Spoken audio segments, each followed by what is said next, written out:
welcome. I think it's time for us to get started with our next panel. We are really privileged to have a fantastic group of scholars with us today to talk about transformation of security professions in the Balkans. And we will have, I hope, roughly 10 to 15 minutes presentations each, and then time for a lively discussion. So if you can, during their presentations, think about questions, and not just questions, but you might also want to challenge the speakers. No debate is too lively for the Belgrade Security Forum. So we will have hopefully about 45 minutes for discussion after the panelists are done speaking. We will have first Sveta Koneska. Her paper is titled New Norms, Old Practices, Regional Police Cooperation in the Western Balkans. She is, has just finished in 2012 her DPhil at the University of Oxford, which was about how political elites accommodate, or don't accommodate, I imagine, across ethnic and ideological lines in Macedonia and in Bosnia. And as I said today, her paper title is New Norms, Old Practices, Regional Police Cooperation in the Western Balkans. Sveta, thank you. Let me start my talk by firstly introducing the context of our research. And Philip already talked about our research project a little bit this morning about researching how security professionals in the Western Balkans interact, cooperate or not cooperate across borders, across state lines in the Western Balkans. So what I'll present today is part of the findings for that research project on which we've been working together with a group of 7 more research institutions from the region. And the puzzle that drove this research, that sort of launched the idea about this research, was concerned regional cooperation in the Western Balkans in terms of security, regional security cooperation. Now, if you think about the Western Balkans or the Balkans as a region in the past 2 decades, it's very easy to see how it has been seen and it has sort of behaved in the international scene as a conflict zone, as a conflict formations between states, between groups within states. So interactions have been basically defined by conflict, by conflictual relations, and that's how the Balkans, and in particular the countries in the region which is now referred to as the Western Balkans, have been seen as a conflict zone.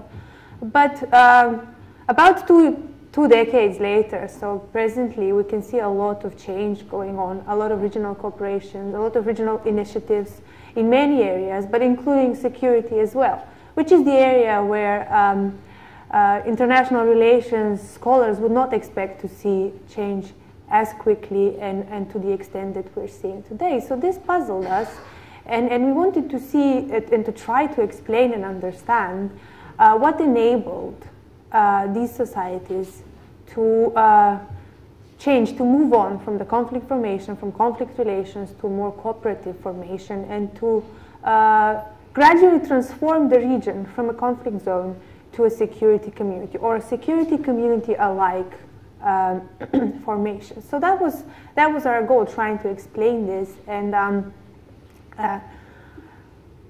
given the nature of the problem, there are many ways to go about it, but our choice was to focus on security professions. And let me just briefly say why we decided to focus on professions, on security professions and professional communities, and look at those, rather than choose different approaches, like looking at political elites, looking at political discourses, or epistemic communities, what we were talking about this morning. So there's many ways to study, but professionals are particularly good choice of subject to focus on. Because they're not very well researched and studied. Their role in transformation of societies, and in particular in transformations of interstate or intergroup relations, is not very well researched. And B, because we thought they're crucial. They're crucial actors that are often overseen. Why are they so crucial in terms of regional security? It was not difficult to see.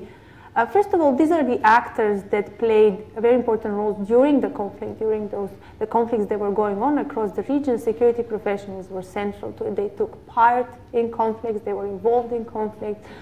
They were often they were crucial as to the success of implementing peace agreements. So they could have taken the role of veto actors, of spoilers of peace. So how security professionals, and here we mean mostly military, police, or different sort of paramilitary structures that were present, how they behave is very important as to how regional security evolves, or which direction it takes after the end of conflict. So that's why we focused on what happens, on the dynamics of security professionals.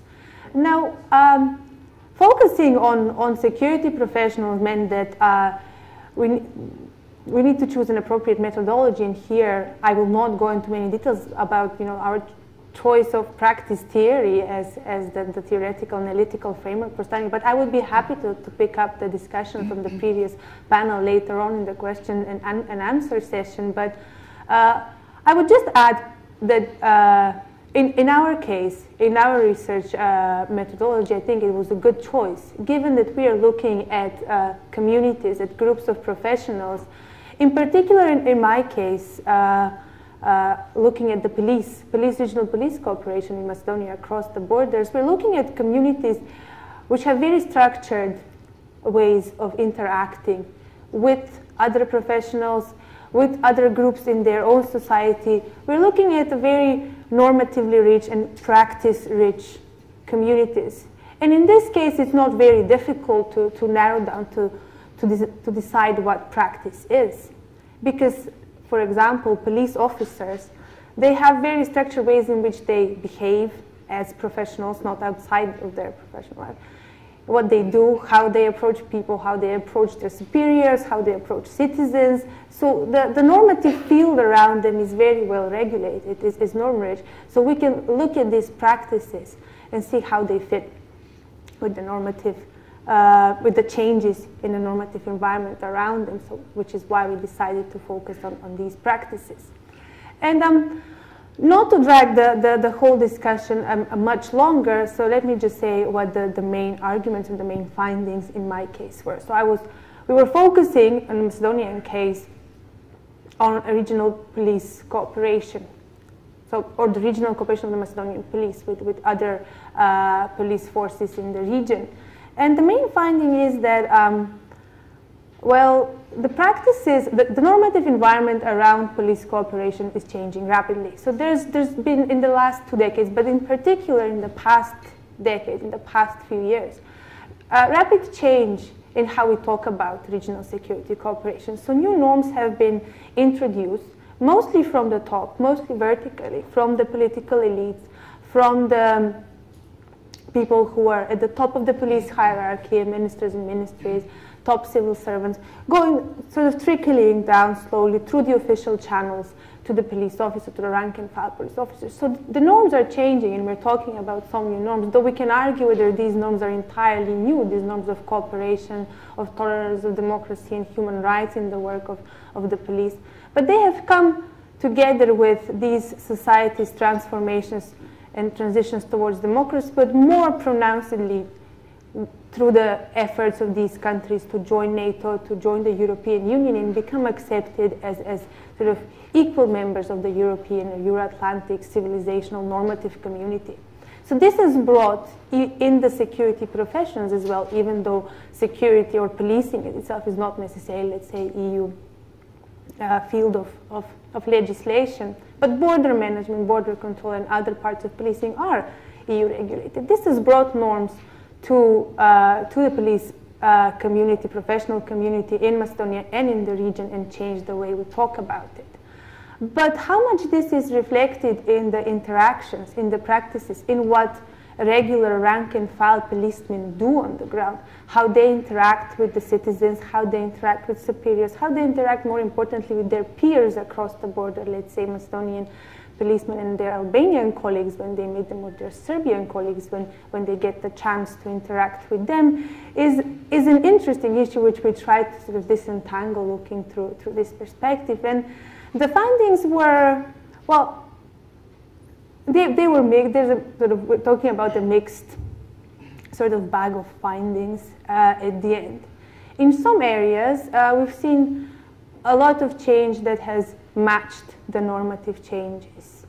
In particular, we picked up on areas of policing, such as border policing, which are matching the regional cooperation normative change. So interactions between border police in Macedonia and border police in Albania seem to be becoming more and more sort of frequent. The legislative basis for these interactions have become richer and stronger, not just for the Albanian, for all border policing region. But also this has been coupled with informal ways of interacting and cooperating. So border police in Macedonia and Albania tend to have regular meetings, weekly meetings. They tend to also informally discuss with their colleagues problems they have at the border or not. And this is sort of coupled or enabled by more higher level understanding of signing cooperation agreements, enabling high level interaction between ministers and so on and so forth. However, in other areas of policing, the practices were lagging behind the normative changes. In particular, regular sort of crime police in Macedonia, which the police officers who are not necessarily on a daily basis exposed to members of other regional police forces seem to be more reluctant to show the change, to match the normative change, to talk about regional cooperation, regional security with the way they interact. They showed sort of a more hierarchical, more closed ways of interacting, mostly through formal channels, mostly sticking to hierarchical sort of norms in the police, and the police itself is a very vertically sort of structured organization. So they're not matching the talk about regional cooperation. And there are many ways to explain these findings and many ways to think about and theorize about why this is the case and why we're seeing such a pattern of changing of practices of interactions in regional security. One of the arguments that we advance in our paper is that border police, for several reasons that I mentioned, was always the most likely place to see regional security cooperation. The first reason is that it's a very recent institution, a very recently added component to policing in the region, in Macedonia as well. Until fairly recently, border management was done by the military, so border police was only established in the early 2000s. So this is a new institution which at the time of the establishment, it was established, was heavily influenced from the very beginning by ideas by EU and other EU and NATO, Euro-Atlantic sort of ideas as to how to manage borders, how to manage regional cooperation. And so from the very beginning, we see organization established on norms which were more compatible with regional security cooperation than not. Another reason is that in border management, as I briefly mentioned at the beginning, is one of the few policing areas, security areas, in which the EU has a very well-developed legislative and normative framework. So we're seeing sort of the EU's policy on Schengen agreements, all the legislation about it, border management, asylum seeking. So there's a lot of legislative and best practice or worst practice experiences that can be borrowed, that can be applied in this area, which is not the case when we talk about regular policing, which is not an area where the EU has a rich normative or legislative foundation to fall behind or to lend to aspiring member states to adopt. So this is how we explained why border police was more likely. Another potential reason is the physical but also sort of mental, so to say, distance of border police from the headquarters, from the center of policing, which is usually in the capital, in the Ministry of Interior and police headquarters. So the further away you are from the center of the institution, the more exposed as a body you are to foreign influences, foreign, different normative and other influences. So by being physically distant from the center, the border police is more exposed to other norms, which are not necessarily that well accepted at the center of the profession. So as a professional community at the periphery, so to say, of the community, we see more acceptance of norms which have not yet reached the center. And this goes a bit against a lot of what we think about norm dispersion in communities, where we think about sort of norms being accepted at the elite, at the central level, and then they're being disseminated at the sort of lower ranks, let's say in professional communities or at the popular level when you talk about countries and societies. So that's one interesting finding, and perhaps this deserves more research and more a better explanation. But these are the kinds of findings that we and arguments we advanced on this regarding this difference. Whereas, unlike the border police, when we talk about regular police, we looked at the educational system, we looked at how the police as a community itself, as a professional community, the professional norms it has, and we saw that there was very little change regarding, or very slow change regarding how the police as institutions worked 2 decades ago and works now.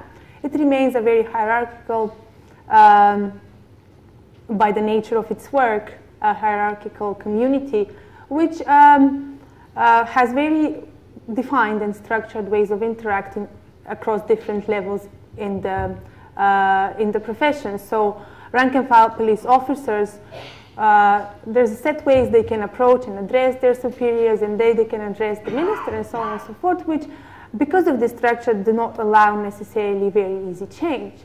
Similarly, the ways of sort of joining the community, the professional community, socializing into how police works through education and through training, is also, while there are changes in the way how police officers are trained, and especially through the police academy, we also found that there are some ways in which older perceptions of what the police does, how regional security works, who are the friends, who are the enemies in the region, these notions are being reproduced through the educational system, which doesn't allow for changing the practices and ways of thinking and behaving of Macedonian police officers, those who will not end up being deployed to the border.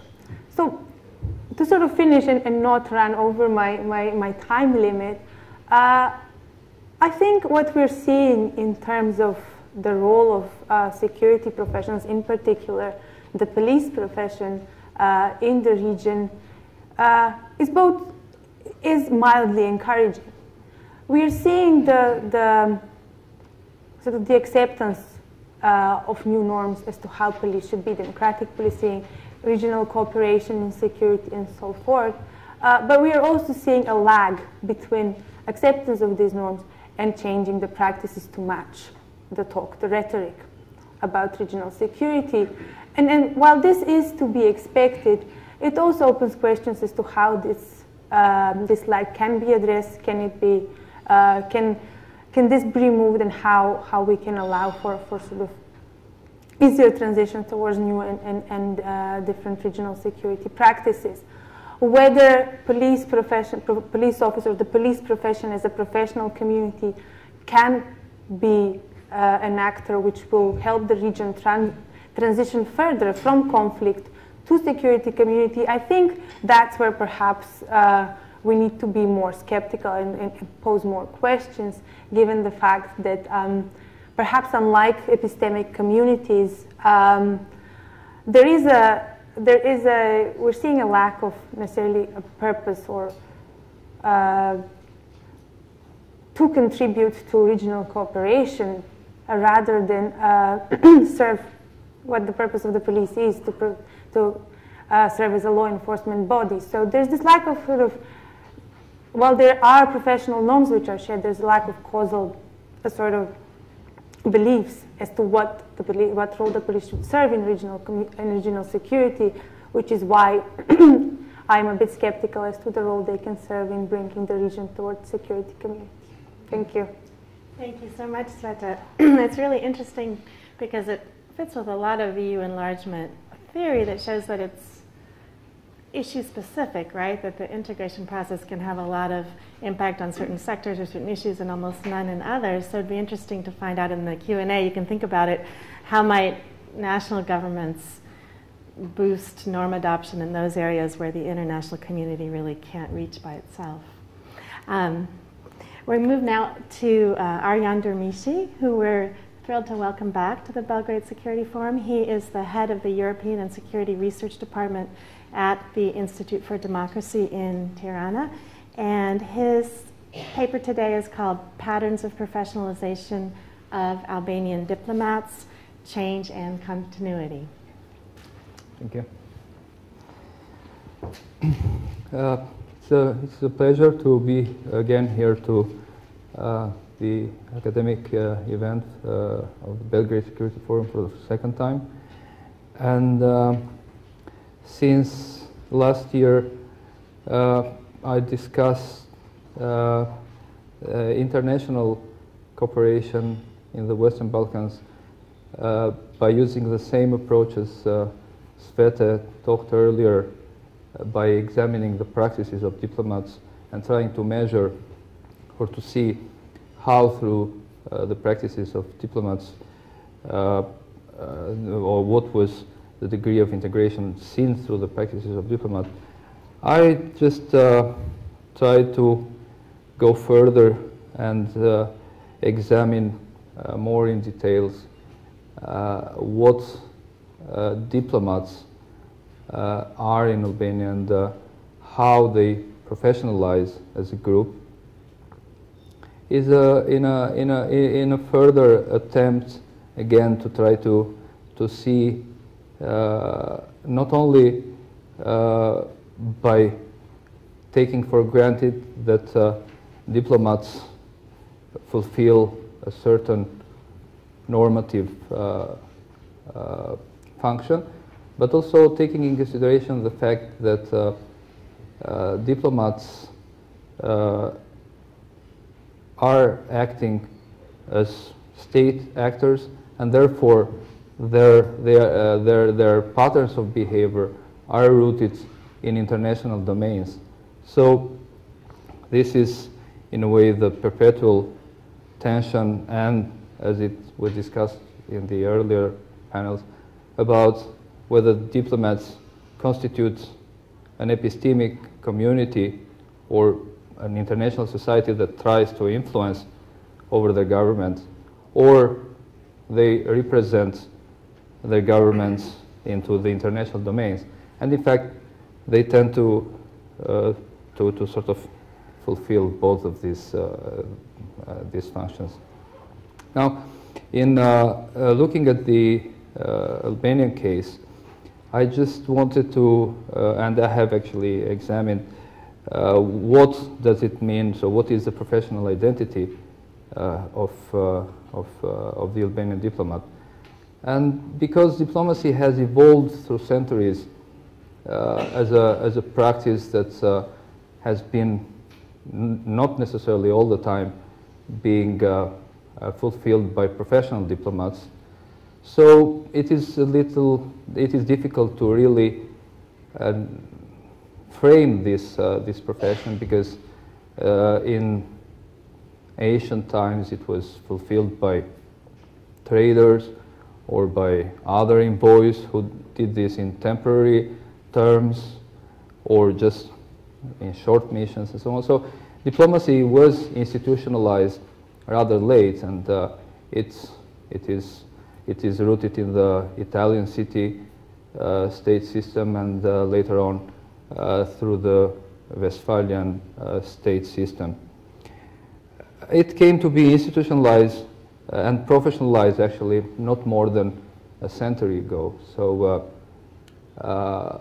it is when diplomats were being recruited among the bourgeoisie rather than assigned among aristocrats because of their social rank and so on. And they were also given training to perform this task. They were being given payments because aristocrats tended to pay themselves for the functions they were fulfilling in the states. And so they had a vested interest into the statehood. So it is interesting to find out that professionalization of diplomats is not very ancient, so is quite recent. If we speak if we try to look back at the roots of diplomacy, which is a very ancient practice. So looking further at the modern diplomat who is recruited, trained, and then is given a job and then is being promoted. These are more or less the key practices that define at the very end what a professional diplomat is.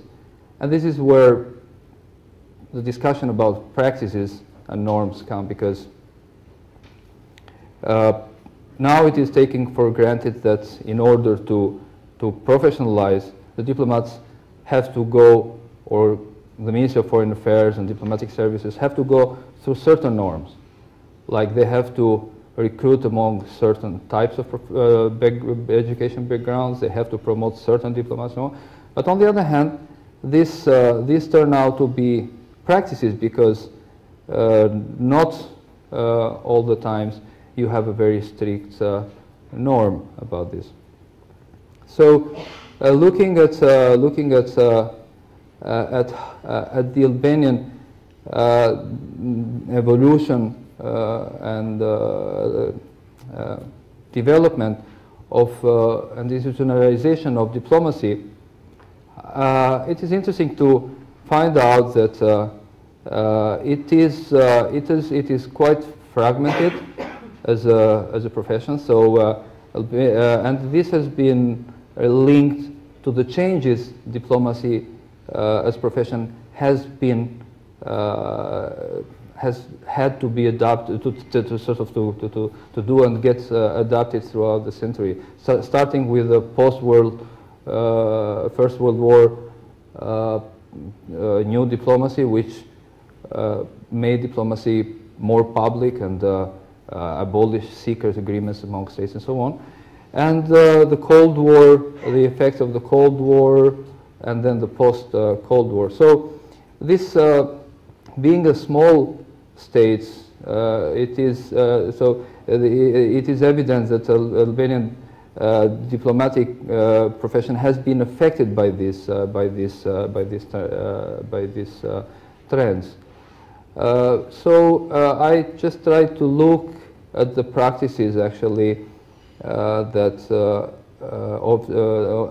practices of the communist diplomacy and how they affected diplomatic profession, and see how the transformation of these practices occurred in the post-Cold War and the new environment that we have after the end of Cold War, when diplomacy has been undergoing further changes.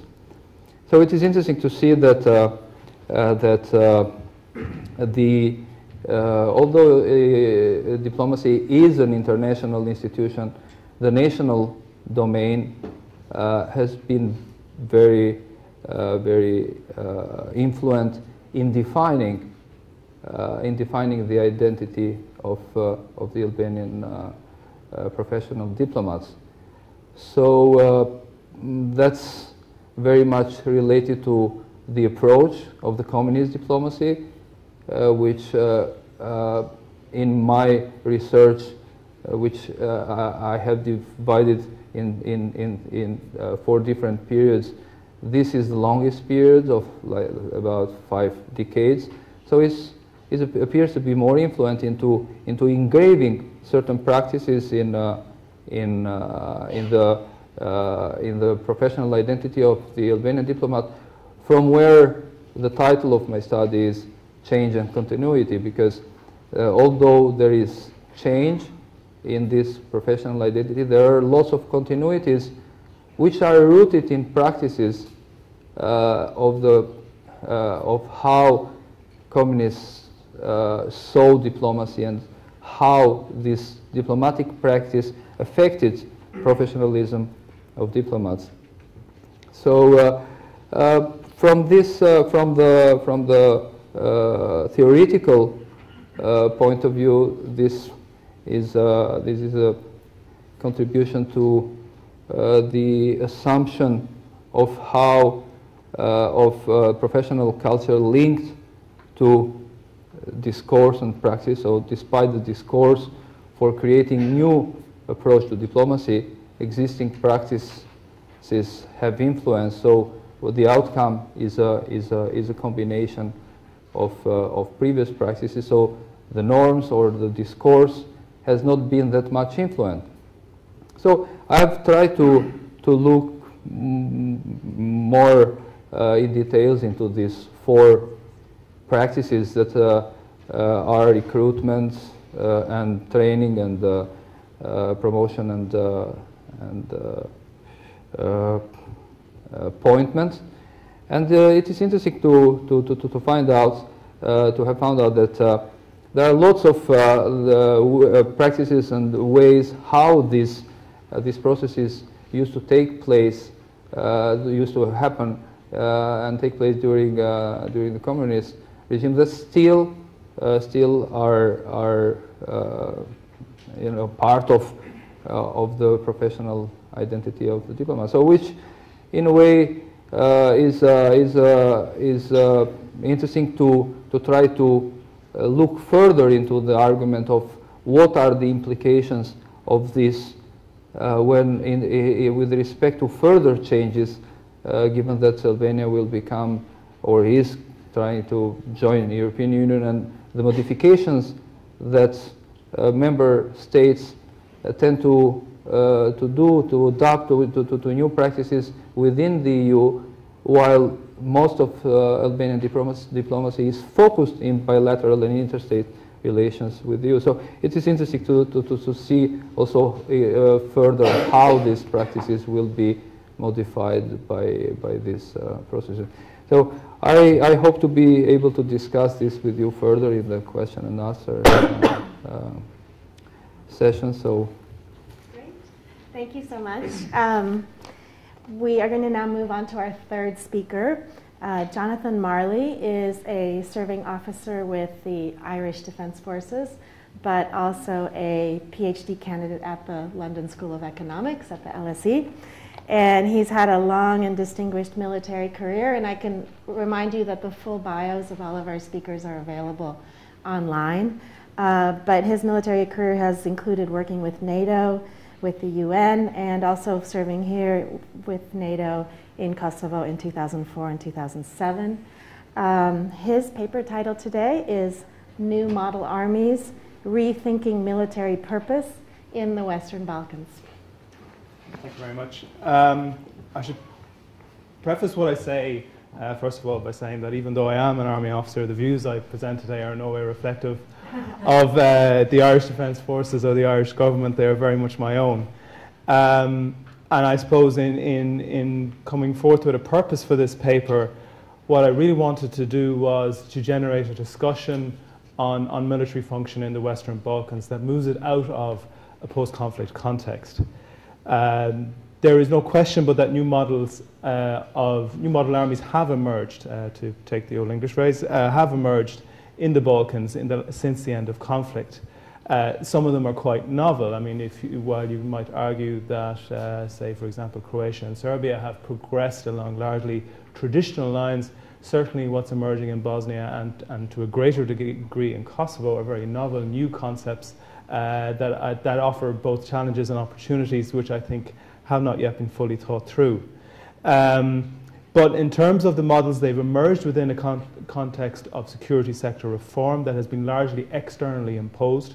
And they are also, and that context is complicated by a myriad of post-conflict and post and pre-conflict legacies, the transition from from communism, socialist, through the conflict itself, which has a significant legacy, which I think has not yet been grasped in terms of its contemporary relevance, and then the post-conflict narrative of international intervention.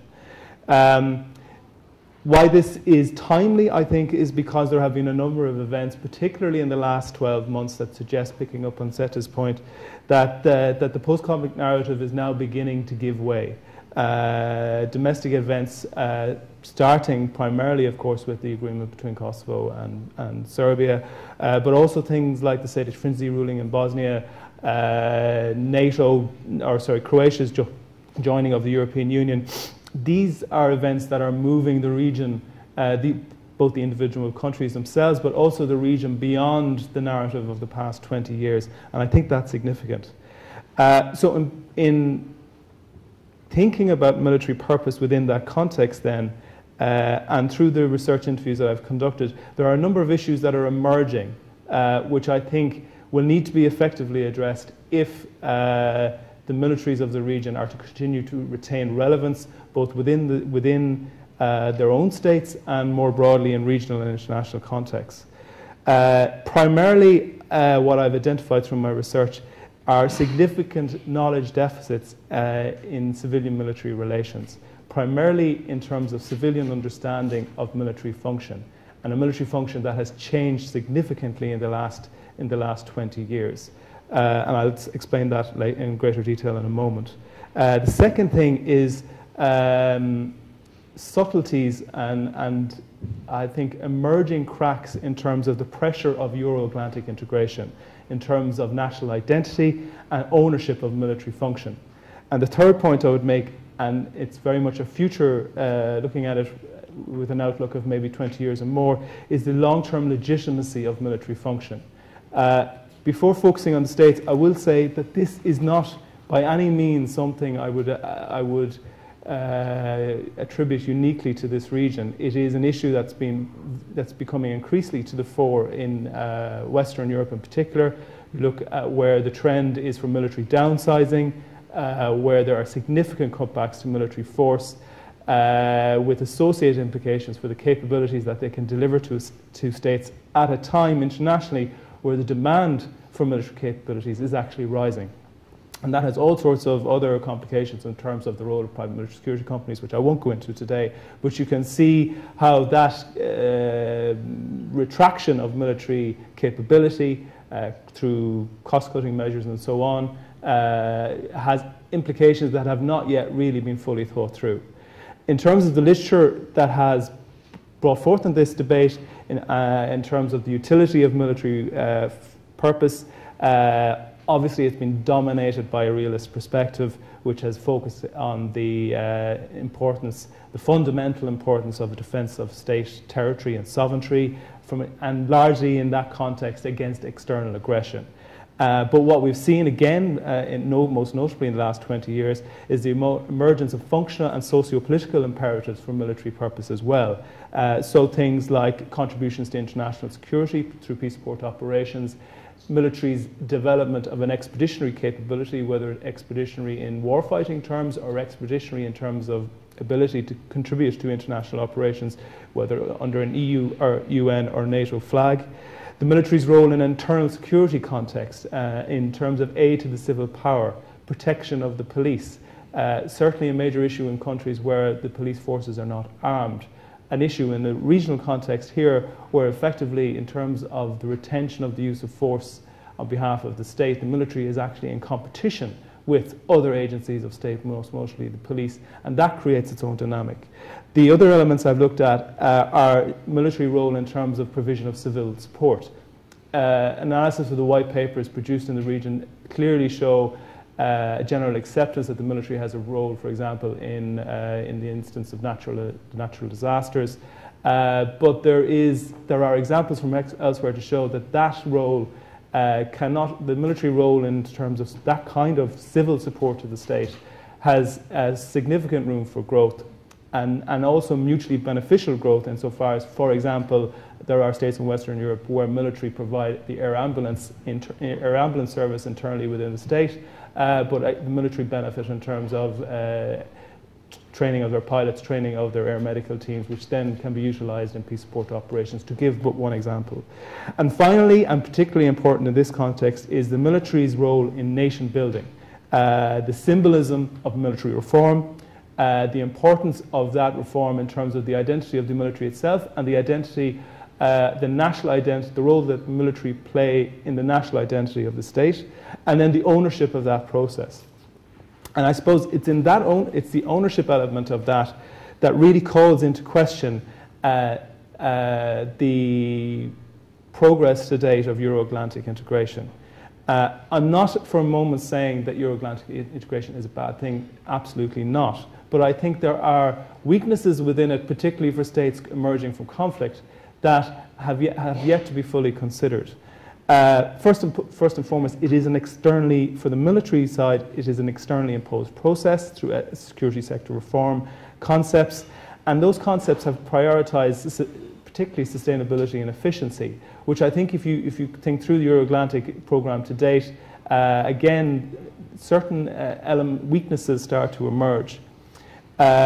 In part that arises because the priorities, particularly in the early stages after conflict, are very much the priorities of the forces who intervene. There are the priorities of Brussels, the United States, so on, that you naturally would expect in that kind of a scenario.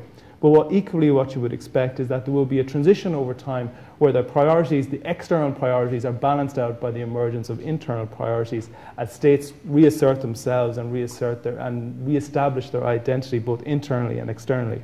And within that context too, new military identities have to emerge. The Euro-Atlantic integration that has happened so far has seen military forces across the region engage closely with NATO, particularly through the Partnership for Peace Forum. Also quite innovatively in some cases with the EU in terms of, for example, Croatia's participation in EU battle groups long before they acceded to the EU membership. So very much military identity in that context, as currently stands, is very much closely associated with Western European concepts, with Euro-Atlantic integration, with the principles of NATO and the EU in this particular case. And in that sense, ownership is very much in that sphere. There is not necessarily a connection between the militaries who are training, educating, providing a service in that sphere with the states they serve themselves. And I think where that becomes a particularly pronounced issue is where you watch the growing rise of Euroscepticism, which is prevalent in the region also, and that has implications in terms of the military's relationship with the people. And so that brings you down to national interest, and it touches on some of the points that were raised earlier on. In the external sense, it's how do states of the region conceive of their role in the Euro-Atlantic framework? Is membership of the EU and NATO an ends, or is it a means to something else? Is it a means to facilitate a national identity on an international stage? I think the foreign policy military tie-up in that regard is very, very interesting in terms of you can choose to provide military strictly within a NATO EU parameter, or you can expand and look at bilateral ties, which Serbia has done quite effectively, for example, with Russia. There are also other examples in terms of contributions to the UN, which I think has the opportunity to give states the scope to develop an independent identity, and an identity that is much easier to present to a population because of the role the UN plays internationally. So these are all in terms of developing a national interest based on military function.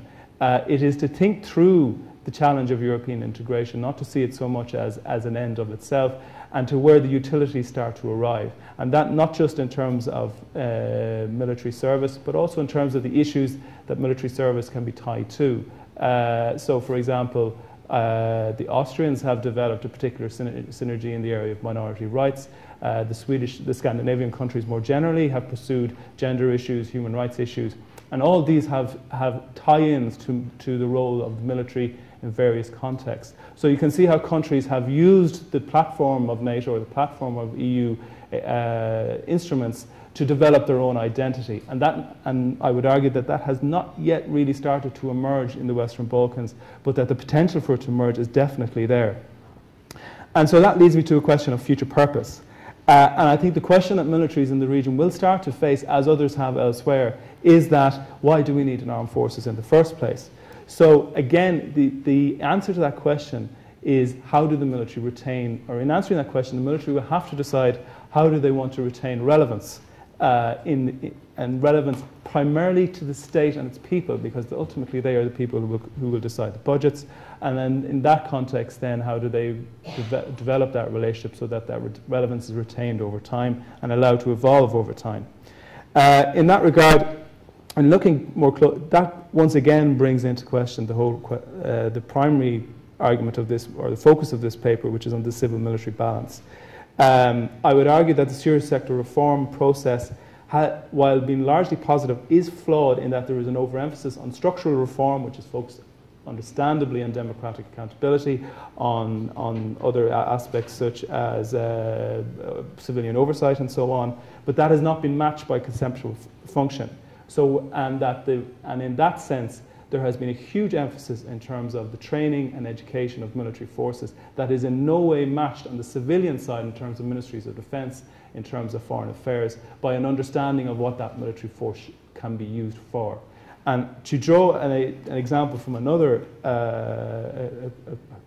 outside of the region, only yesterday I was at a meeting with a 4-star US general who commented on the fact that he was being dictated to from the State Department about tactical decisions in Iraq and Afghanistan. And that is an example of a lack of understanding between the civilian and military that is universal, but nonetheless needs to be tackled, needs to be particularly addressed in a context like the Western Balkans. There are other issues that complicate this in terms of the pace of reform throughout the region. The international context, insofar as I've used the American example, there are quite a number of countries that are still trying to get to grips with this issue themselves. And also as well then internally, there is at this stage a lack of visibility of the military role within the state. Militaries are training with NATO, they are being educated externally, there are academies being set up. Their role in terms of foreign policy is increasingly be defined by contributions to international security. The role within the state is actually diminishing. The visibility within the state is actually diminishing, and that poses a particular challenge for military leadership, again, in retaining that relevance. So focusing then on the choices that are left to the military leaders, as mentioned in the keynote address, they have presented in the can-do, they have presented with features of can-do attitude, but I think what military leaders are often quite poor at doing is managing expectations. They have to be realistic in terms of what capabilities they have and what they can do with them. And in developing that argument, I would suggest that in addressing the knowledge deficit that exists between civilian and militaries, that it's up to the military to take the leadership in terms of addressing that. It cannot become, if you are to develop the sustainability and an ownership that is desirable if you are to apply SSR principles, then it really, the military have developed the expertise, and it gives a degree of national ownership to it if that the military take a proactive role in engaging their civilian counterparts in terms of educating as to their purpose.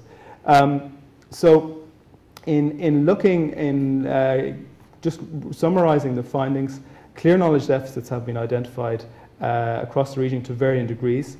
There is a need to move beyond an ends versus means, an ends approach to Euro-Atlantic integration to a means approach, and that would help to develop identities both for the military and the states themselves, and in doing that then, that the legitimacy of the military forces and their relevance to the state is capitalized on. And in doing that, perhaps one step, just to throw an idea out there perhaps for discussion, is maybe the option of developing a military covenant that would enshrine the military's role, similar to what we have seen in the UK and elsewhere, where the military's role in terms of its service to the state and to the people is clearly established, and that it provides a very much a framework of ownership and identity, maybe beyond which a white paper can give, to allow more enhanced cooperation between the civilian apparatus and military apparatus of the state. Thank you.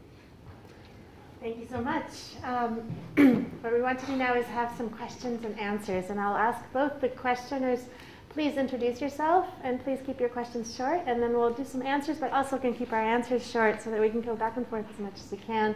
I also have some questions, but I'll save those for a while. There in the back, yes.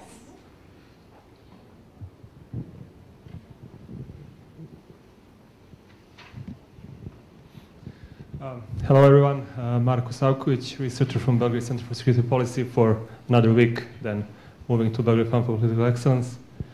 I have one question for Cvete and one question for Mr. Marley as well.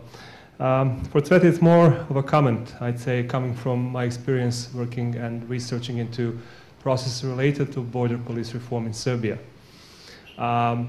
It's why our practice is lagging behind, I'd say. Well, one of the reasons might be that border police is not really considered an elite service. This is my impression. And also, in Serbia, we have a problem with human resource management in our Ministry of Interior. So basically getting the right people to do the right job. I think that's an issue in Ministry of Interior that has been and is going to stay for some time more.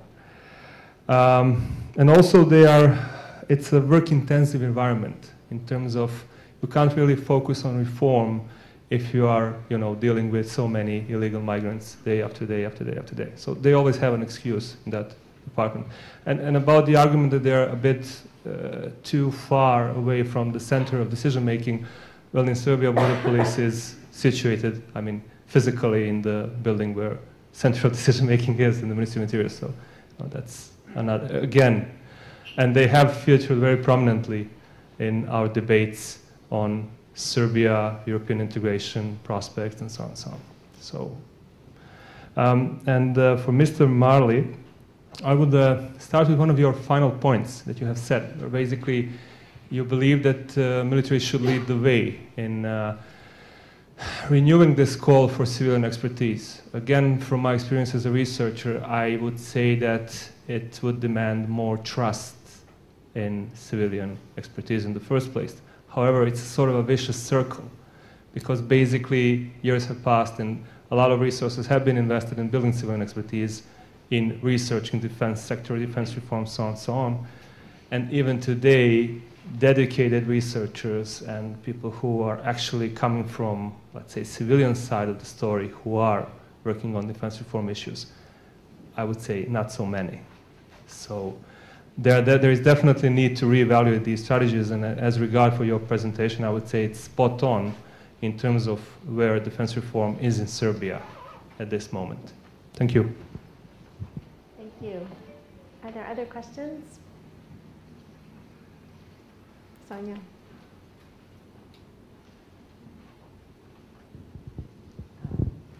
Hi, I'll have a question for two of my colleagues, Arjen and Cvete. Partially you answered the question, but I would love you to clarify a bit more where the professional identities were embedded in a national identity, divisions, discussions, current patterns of interaction with neighbors, and where they differed, and how would you explain it? That's one question. And I have more of a comment for Mr. Marley because, my center used to be called Center for Civil Military Relations, so what you are researching is a core area of our expertise. Just a comment that I perceived you contrasted the old national identity with the new model, Western European model of military. And my impression is that all kinds of hybrid identity are really doing well in Serbia. You can have a very nationalistic use of military services in domestic politics while still using the functionalist arguments that it's good to copy the models. And I think Serbia is a perfect example of it. Our military would say, no, we don't, we want to learn from the best, to have the best operational capability, but it is for the domestic purposes. And the other point, which I would find very interesting, is to contrast the role of militaries to other security forces, because this is where you see the biggest difference within the region of the historical positioning of the institution in domestic politics. military in Serbia was rarely used against its own people, contrary to police or intelligence, which makes it more difficult to lose legitimacy than some other agencies. And in other countries, it might have played a different role. Thank you. Sveta, I just wanted to get back to the question that I was asking you because it touches on some of the things I've been researching. So it seems like what you found is that in the border, for the border police, so this is an area where there's been a lot of international influence. The EU acquis is very specific, and then there's a lot of activity to do with funding from the European Union to improve border security and border management. But what about areas of the police where you don't have that kind of direct engagement with the EU? Because obviously when it comes to border management, the EU is self-interested in seeing that these borders are up and running and safe, that people act in a professional manner. It's not, but there are other areas which are equally important and can eventually actually quite harm EU accession, and the one I'm thinking about is youth violence and hooliganism in Serbia. It's clear that there has been very little political will on the part of the major ruling political parties to tackle the problem of youth violence. And now we're looking at a gay pride parade that may or may not happen, but the question isn't what's the security situation this week, it's the question what have the security and the police force has been doing over the last year or two to try to control and arrest some of the people in these groups. So I was wondering, in your research, do you have any sense of prioritization in the internal, like in the Macedonian government, thinking, well, here's an area where we're not getting a lot of international help, but we have serious problems that we need to improve because it's going to come back to haunt us later. So why don't you go ahead and answer first, and then. Thank you all. Thank you for your questions. I guess I'll take them from reverse order.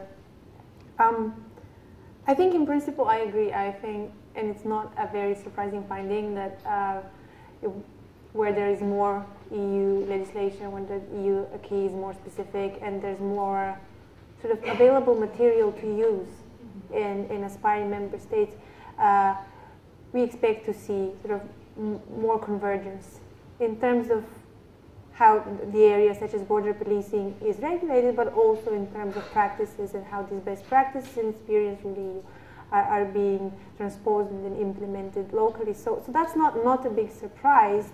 And excuse me. And in that sense, I think the research findings are confirmed as to what the effect of EU integration or EU enlargement and the effect of EU norms in aspiring societies. Now, but I think this is not as simple a story, especially not in this region, where I think, and in particular in my case, in Macedonia, where we saw EU involvement after 2001 in policing and police reform was quite substantial. So Macedonia hosted 2 EU police missions, and their role, their mandate was to reform not just the border police, but to reform the entire police force and to change, introduce a bigger, deeper change into the way policing is done in Macedonia. And perhaps that is one area we can try and figure out why the impact of this kind of influence has been more limited than the one, let's say, in the area of border management and in border policing, where we've seen more success. So in that sense, even the effect of a sort of direct EU influence, direct external international influence is not even. It's rather an uneven picture when you look at it. And it could have to do with again, with funding, with a more sort of, there are many potential reasons I could think about, but I haven't actually tested any of those, so it was just speculative.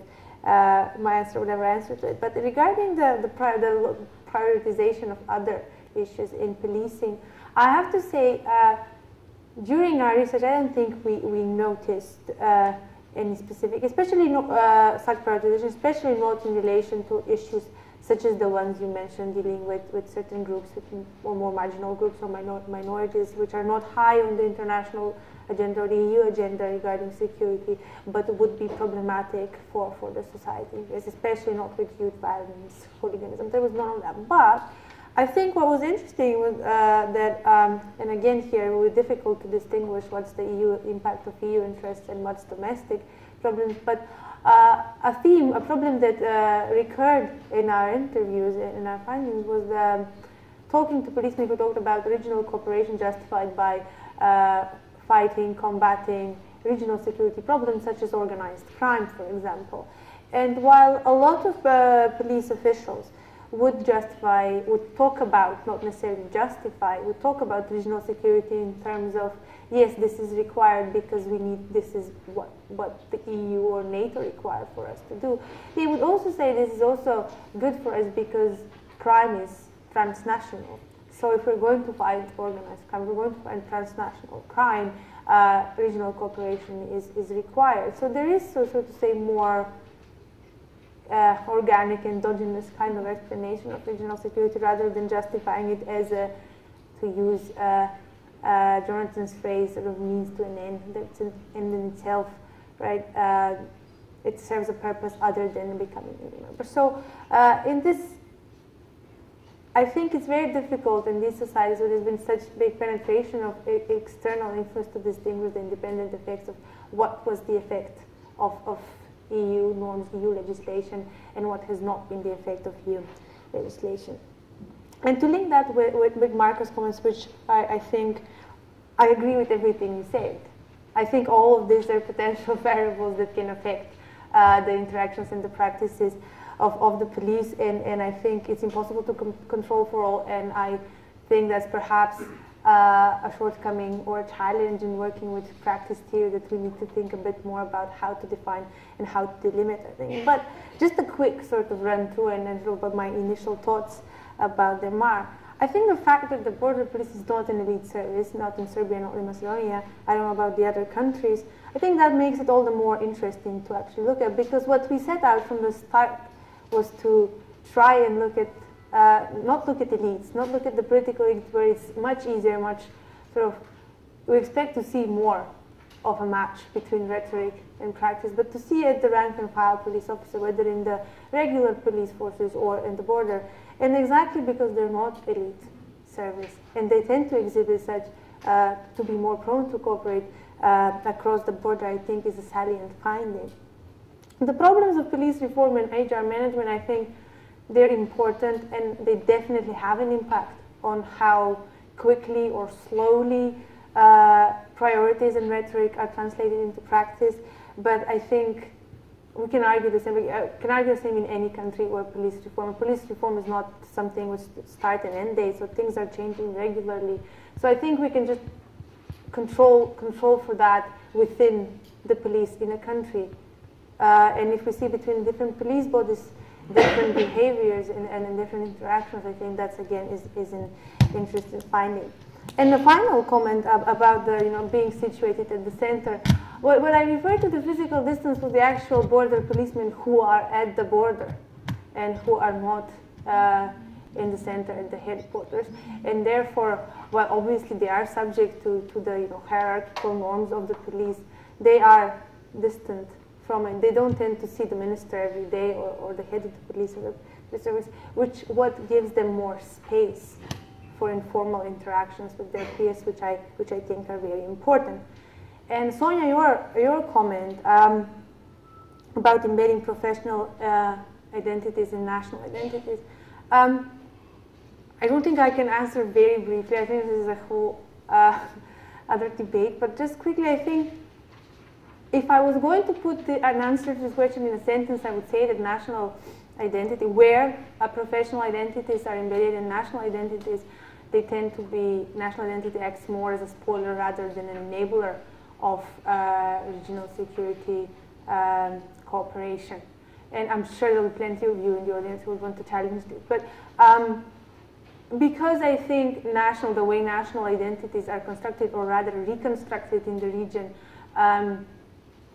it's becoming more difficult to couple professional identities and national identities, especially in the security sector. That, for me, usually implies defending national identity. we're the security forces who defend national identity, the state, the nation, and therefore that would tend to result in being more of a spoiler, as I said, rather than an enabler of interactions. I think it's where professional identity is decoupled from national identity, where interactions are conducted not within the national identity framework, but rather professional grounds, where cooperation is probably easier.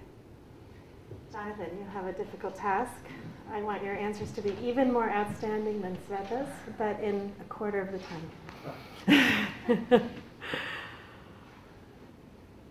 Oh, right. Go for it. Now, to take up on the point on civilian-military relations and the question of trust, of course, trust plays a huge role, and it's complicated in this instance by the structural and HR issues that you mentioned. I think nobody would argue, for example, in Bosnia, but that civil service reform more widely would be a first step before civil-military relations could be effectively tackled.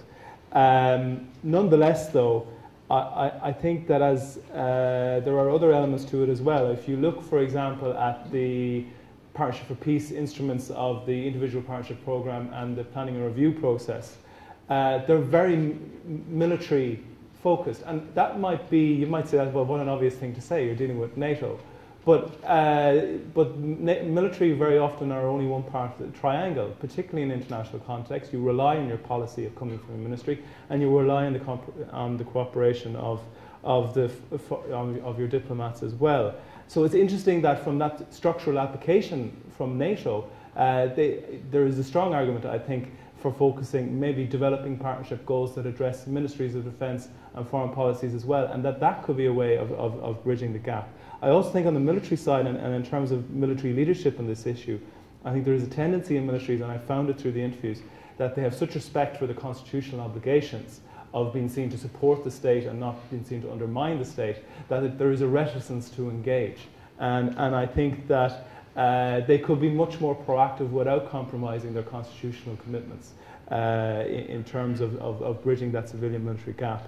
In terms of the point Sonia made, I actually think Serbia has been the most interesting state in terms of the way it's developed its identity and the use of military. I think the debate between nationalist and Euro-Atlantic perspectives has been a very healthy thing in that context. And I think as well that, if you want to take it, and again, I'll answer it by means of a comparison. If you look at the way, for example, Sweden has developed its engagement through Partnership for Peace, where you could say it has been very, very proactive, has developed significant capabilities in line with NATO without actually joining NATO. And I think that gives a country an independence of identity that may be lost were they to join NATO. And I think in a regional context such as this, there's a good argument for retaining that sense of identity. And that's, again, not necessarily to argue that joining NATO would necessarily be a bad thing, but I do think you lose something in terms of your independence of scope by going down that road. And I think Serbia, in terms of the bilateral relations that I've mentioned that they've pursued and their increasing engagement with the UN, maybe are beginning to generate something of their own identity in that regard. As for the internal role, I think really to come back to my point about relevance and legitimacy in the long term, there's so much competition in the internal space in terms of retention over the use of force, that the military needs to kind of look beyond that. I don't think we're going to see police forces in the region being disarmed. It's probably not desirable from a policing point of view. But there are ways that the military contribute in the civilian context and an aid to the civilian power beyond just natural disasters that could have a positive multiplier effect in terms of the relationship with the state and the people. Thank you. Do we have some more questions? Yes, right in the middle there. Hi, I'm going to go back to the question that I think, Elizabeth Sideropoulos. While my name might indicate I'm from the region, I'm from South Africa. And so my question reflects some of our experiences, which also sort of South Africa also went through a similar process of some of the challenges that have been faced in this region. It goes back to the question that you posed near the beginning, which is how might national governments boost norm adoption in places where the international community cannot reach? And I think, sort of speaking from a South African perspective, some of the challenges, although there was a robust involvement of the international community, much of the transition as well as the constitutional processes and security sector reform were internally driven. Having said that, while there was a normative framework imposed at the top, much like you spoke about in your presentation, the ability to filter that down, I think 20 years later remains a challenge. So the question I suppose I pose is, what are the types of mechanisms that one should be using in terms of norm adoption that can go all the way down to the policeman or soldier on the street at the ground level? Thanks.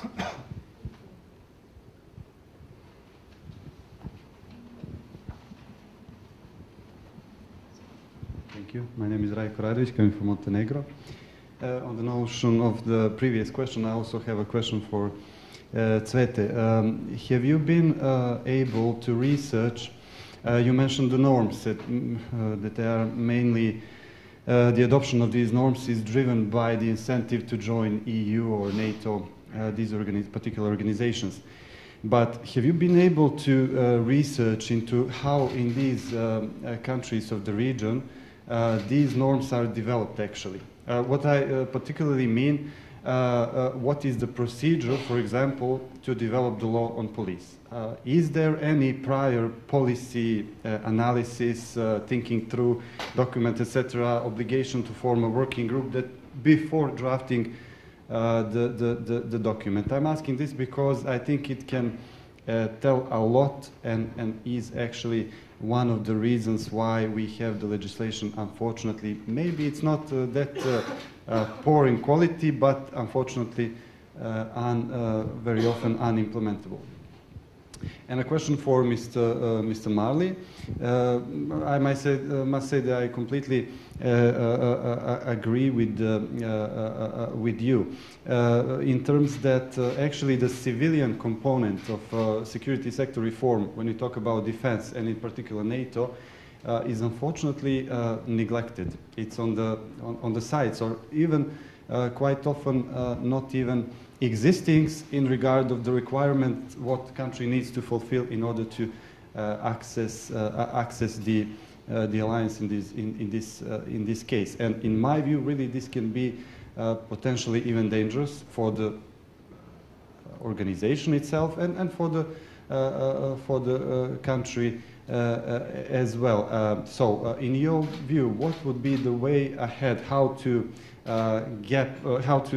bridge this gap, especially taking into account that the MODs, at least in the region of Western Balkan, as far as I know, are 2/3 civilians, civilian components. So, how to remedy this state? Thank you. Any more questions? Yes, right in front. My name is Ali bin Yaz. I'm from IPIS in Iran. Actually, I have 3 questions for 3 panelists. And then it's on the characterization of the problem. That the way that we look, actually, in Iran, we like the Balkan regions and the people here, and we are very concerned. And that's why that I want to have my characterization of the problem. So you had a golden sentence, I think, in your bio, which explains the issue that you've discussed today in a more general way. It says that how political elites accommodates along the line of ideology and ethnic in sensitive issues, sensitive policies. The way that we look at the Balkan region, I define it as a fault line zone, which was the zone which separates the old Western core and the new Western core. The old Western core was Persia and Middle East. The new Western is Western Europe and United States. So in the fault line zone, I think the best characterization of the issue that you've discussed, rather than talking about accommodation, you should talk about division. How political elites are divided along the line of ideology and ethnicity, about the issues that you've discussed.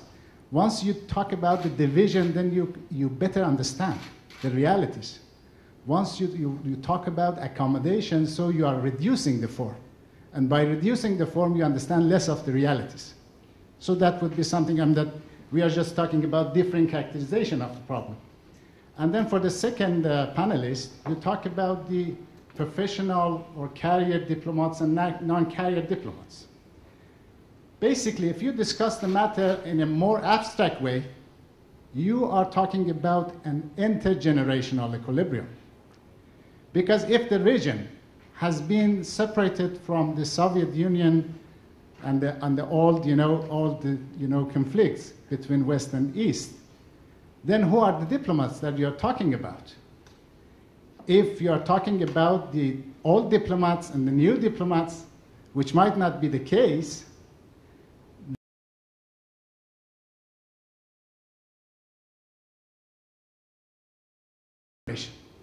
and once they are the new generation, then they do not accommodate the problems which are more of the